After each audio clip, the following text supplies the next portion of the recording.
乡亲啊，继续来看三岛二风台爽断台东的太麻里，其中南回台九线有高架桥，南回铁路有高架地基严重来挖空，但是大细台车甚至火车照常来行驶，这个安全是一个大问题。这代替初步来会勘，讲无马上的危险，会伫2礼拜内修复完成。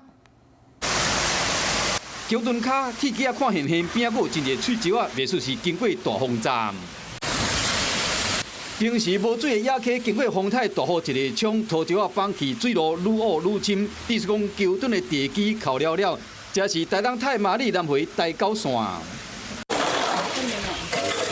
而且三道二风台一个扫过了，到即摆已经超过10天，边仔人家厝挖好土石啊淹过村厝顶，家伙拢冲了了。找了很多的朋友。 孩子的朋友呢，还有同学一堆的，帮我们到时候还没清完，是这2天工作才有派人来整理。这沙土灭树拢搬袂了，受灾户哪讲哪哭，讲淹水补助干那2万块，真正唔知影要安怎较好。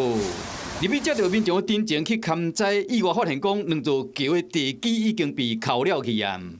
到了现场以后，我们才发现这个地基掏空的非常严重哦，所以委员即刻就马上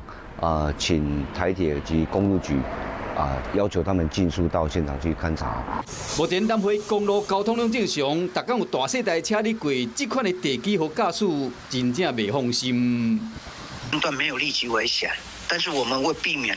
它继续冲刷哈，我们会赶快做紧急采购，2周内把它加固临时加固完成。代替拍算明仔载，佫要求公路局相关的单位去现场勘查，花园的高架桥路段土石的问题真严重，加上无其他的代替道路，万一若袂通，台东的公路要落南，对全面登去，后果不堪设想。